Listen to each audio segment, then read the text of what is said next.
रांची से लगभग 35 किलोमीटर दूरी पर स्थित यह स्थल ईसाइयों के लिए बहुत खास है। हर साल यहाँ पर 1 फरवरी को होने वाला मेला में न केवल झारखंड से बल्कि ओडिशा, असम, छत्तीसगढ़, बिहार और पश्चिम बंगाल जैसे अन्य राज्यों से भी लोग यहाँ आते हैं। आखिर क्या हुआ था इस स्थल पर और क्या है इस स्थल की कहानी, आइए जानते हैं। इस स्थल की कहानी 10 मई 1857 के सिपाही विद्रोह से शुरू होती है, जब उत्तर प्रदेश के मेरठ में विद्रोह की शुरुआत हुई और जल्द ही दिल्ली, कानपुर, झांसी, इलाहाबाद, लखनऊ और अन्य हिस्सों में फैलते हुए जुलाई-अगस्त तक छोटा नागपुर क्षेत्र तक पहुंची, जहां आदिवासी समूह पहले से ही ब्रिटिश शोषण के खिलाफ असंतुष्ट था। और जब विद्रोह छोटा नागपुर में फैलने लगा तो उनके इस भावना को और मजबूत मिली। जर्मनी से आए 4 मिशनरी प्रचारक से प्रभावित होकर ईसाई धर्म अपना चुके छोटा नागपुर क्षेत्र के कुछ आदिवासियों को पारंपरिक आदिवासी राजाओं द्वारा ब्रिटिश समर्थक समझकर संदेह की नजर से देखा जाने लगा। इसका परिणाम यह हुआ कि उन्होंने चर्चों और मिशनरी स्कूलों पर हमला किया। रांची के गौसनर चर्च के संपत्ति की लूटपाट की गई तथा वेदी पर रखे हुए वस्तुओं को भी तोड़फोड़ की गई और चर्च को तोप से उड़ाने की कोशिश की गई, लेकिन उसकी मजबूत संरचना के कारण चर्च खड़ी रही। चर्च आवासीय स्कूल में पढ़ने वाले या पहला बपतिस्मा प्राप्त किए हुए 120 से अधिक मसीही भाई बहनों को जब पता चला कि विद्रोही उनके तरफ बढ़ रहे हैं, तो वे अपनी जान बचाकर रांची से पश्चिम के जंगल पहाड़ की ओर भागे। लगभग 30 से 38 किलोमीटर तक दौड़ने के बाद वे डुमरगाड़ी के कारो नदी के किनारे पहुंचे तो उन्होंने देखा कि नदी बरसात के कारण भरी हुई तेजी से बह रही है। उस समय उनके लिए आगे बढ़े तो बह जाने का खतरा और पीछे लौटे तो विद्रोहियों द्वारा मारे जाने का खतरा। उनके लिए आगे भी मौत, पीछे भी मौत, ऐसा स्थिति हो गया था। इस विकट परिस्थिति में उन्होंने घुटने टेककर प्रार्थना करते हुए खुद को ईश्वर के हाथ में सौंप दिया।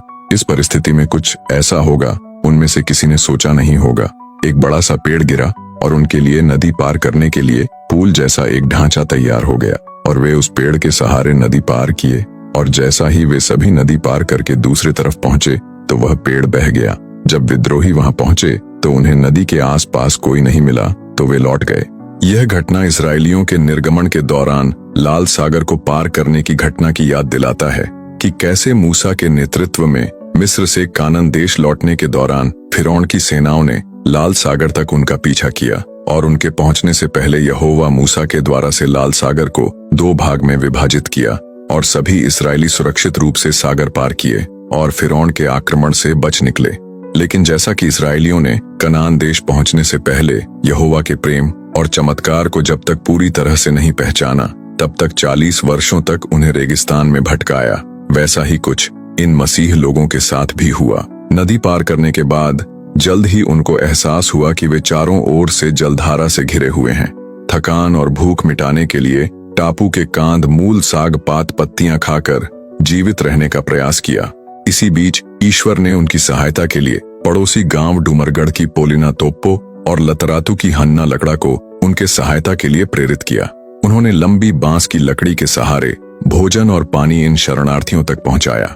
यह सहायता लगभग 6 सप्ताह यानी लगभग 40 से 42 दिनों तक जारी रही। 6 सप्ताह चारों ओर बाढ़ की पानी से घिरा, जानवरों एवं सांप बिच्छुओं से भरा टापू, बरसात के मौसम में छत विहीन अस्तित्व, घनघोर रात्रि में ना दिया ना बत्ती, ऐसी कठिन परिस्थितियों में ईश्वर ने उनको बचाए रखा। इस टापू में रहने के दौरान उन्होंने ईश्वर की दया, प्रेम, चमत्कार और अनुग्रह को बड़े नजदीक से देखा और अनुभव किया और जाना कि ईश्वर हमेशा अपने विश्वासियों की रक्षा करते हैं। और इस महत्वपूर्ण घटना और परमेश्वर के याद में उन्होंने पत्थरों की वेदियाएं बनाई और ईश्वर के समीप इकट्ठे होकर ईश्वर की आराधना और धन्यवाद किए। और जब विद्रोह शांत हुआ तो वे वापस लौटे।